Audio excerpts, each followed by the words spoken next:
Well. It's Monday.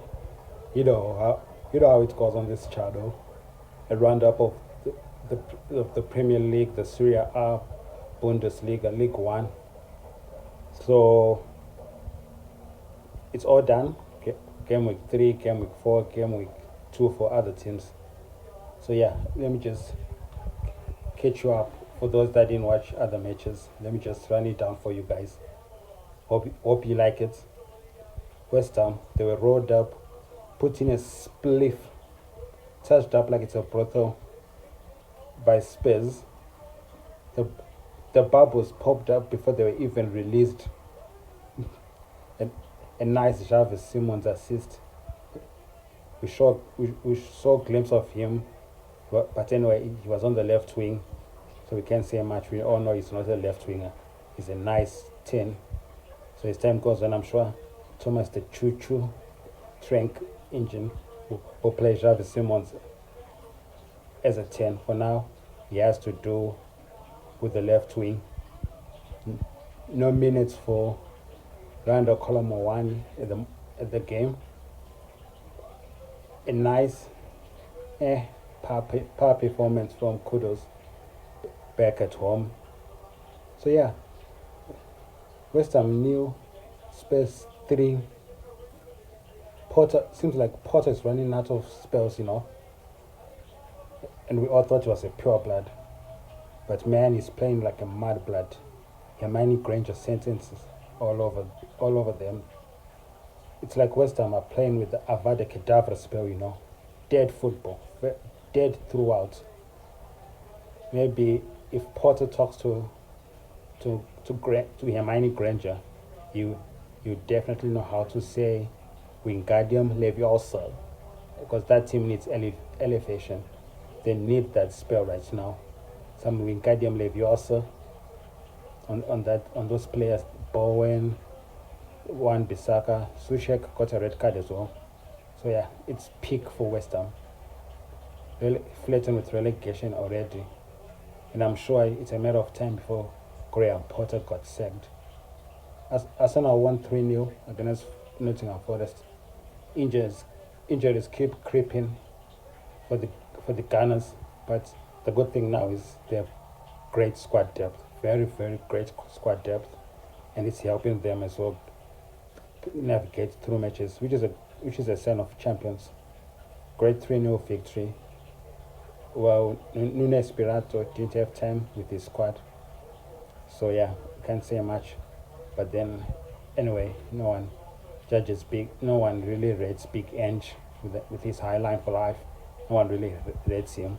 So yeah, 3-0 victory for the Gunners, fighting for that league. It's been 20 years, they're fighting for it, and they look good for it as well. They're in the mix, no doubt about it. Gyökeres, right strike at the right moment. They needed a proven goal scorer. They've got one. It would have been tricky getting Benjamin Sesko, because he needs time to be proven. Good deal there, getting Gyökeres over Sesko. Very good deal. What else? Palace and Sunderland, a new game. As we are on a Mark Gay throw, we all know this is his last season. Sunderland have started really well. A new draw for a team that has just been promoted. These are good results for Sunderland. Very, very good results for them. Everton new, Aston Villa new. Boring.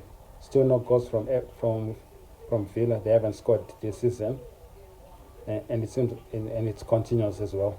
0-0. Chelsea 2, Brentford 2. Last minute equalizer from Carvalho. Much was expected from him, but it hasn't started well. Hopefully he starts scoring more and becomes the player that we all thought he might be. For now, he looks average. Bournemouth have made it 3 wins in a row now. Very solid squad, despite losing the whole back five. They've got a new back five. They look solid, well drilled as well. They've now made 3 wins out of 3. They lost the first match, and now they're on a bounce. They defeated Brighton 2-1. Great match as well. Fulham against Leeds.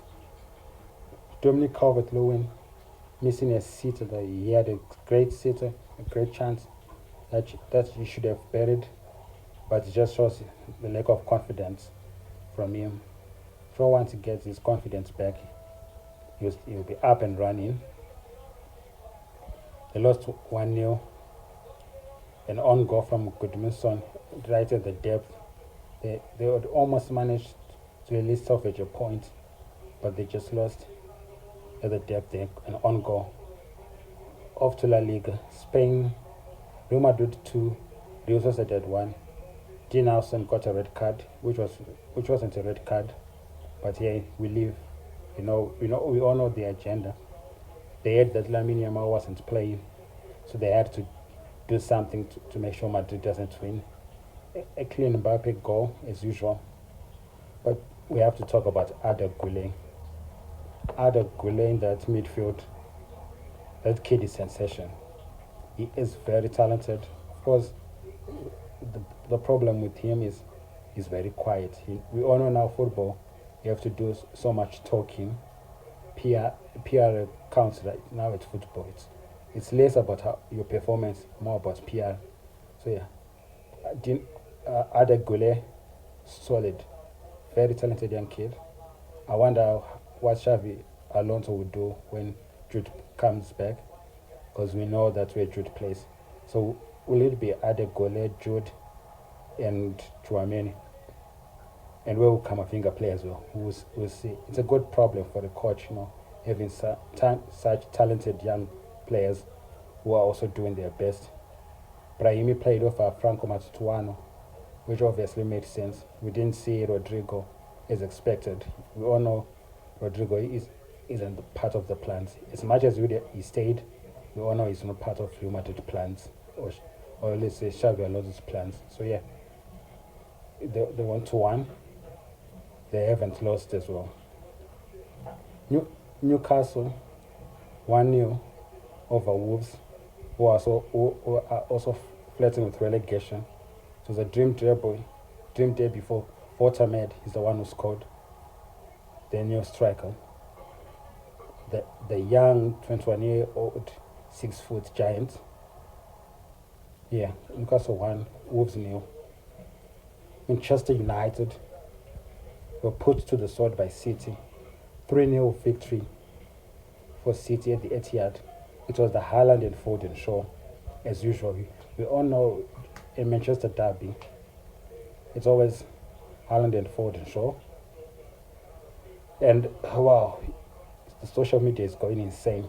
The way how United fans are very toxic. They are United fans, very, very extremely toxic. Like, yes, United lost. City wasn't performing well going into this match. But there are also matches that City have been in top peak performance, and Manchester United have won them. So the thing is, you can't win with Manchester United fans, that's the truth. And they are suffocating, annoying, and draining. Yes, they lost to City, they should have won. But it's football. They've won, like I said, they've won matches against City, which they shouldn't even dare to win. But that's how a Manchester derby goes. But with the way their fans overreact, you would think they are prime Barcelona, the way they're complaining that they lost to a Manchester City team. You'd think they're prime Barcelona. But hey, it is what it is. It's the story of United fans. Reactionary all over. Marseille won 4-0 against Lorient. They got a red card. It was the Mason Greenwood show. We got an assist and a goal. He assisted the new signing Benjamin Pavard, who came on the deadline day. A goal as well for Andrew Gomez. It was the Carrington kids doing well there in France. Marseille 4, Lorient 0. No goal for Aubameyang. Bayern Munich, as usual, close past HSV. A brace for Harry Kane. Some few minutes for Nicholas Jackson. Napoli 3, Fiorentina 1. It took 14 minutes for Rasmus Højlund to get a goal, which I said, like I said in my other video, the downgrade of Manchester United. If Rasmus took 14 minutes to get a goal, it just shows what I said in that video about what the issue might be at Manchester United. If you want, you can go and watch it. That was just the epitome of what goes down at Manchester United. 14 minutes in, Rasmus Højlund scores. KDB with a penalty to open the score. So yeah, Napoli 3, Fiorentina 1. Scott McTominay this season is playing a little bit wide to accommodate Kevin in the middle and Zambo Anguissa. So Scott has been pushed to the wing. That's how it is at the moment.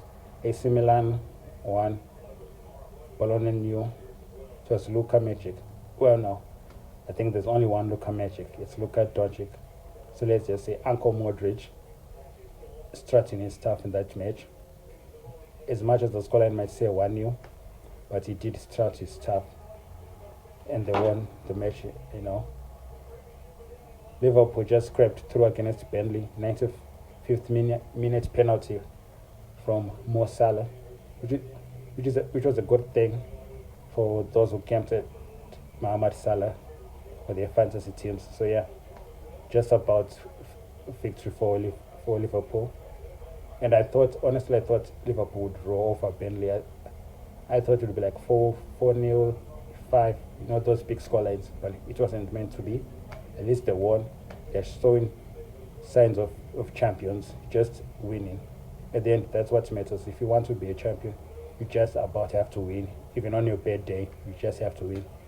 Florian Wirtz with a beautiful stinker performance. It hasn't gone well for him at the start of this season. It hasn't gone well for him. Hopefully, he settles down and starts scoring goals, but he hasn't started well. Nice stinker there. Yeah. We have the Juventus and Inter Milan match. If you saw my video, I told you if you don't watch Serie A, the least you can do is watch this match. What a spectacle match. That match was very interesting, just as I predicted that it will be. The Thuram brothers, Kipran and Marcus, with goals as well. They are Lily and Thuram. If you know Lily and Thuram, those boys are his kids. I'm a big fan of Kipran Thuram, and I think if France wants to win the World Cup, Kipran has to play in that midfield. He has to start. For me, he has to be the first name on the sheet for France national team, just if they want to win the World Cup. That's my own opinion. I think Kipran Thuram, he is that good, like really, really that good, and he has to play in that midfield for them to win anything. So yeah, 4-3. That's how it ended in favor of Juventus. Juventus 4, Inter 3. Please watch the highlights if you can. Exciting match, very, very exciting. Just like I do watch Serie A, so I knew it was going to be exciting. I even said it in my preview that please watch this match by all means. So yeah, it didn't disappoint as well. And then just to recap, no minutes for freedom fighter Jadon Sancho at Villa.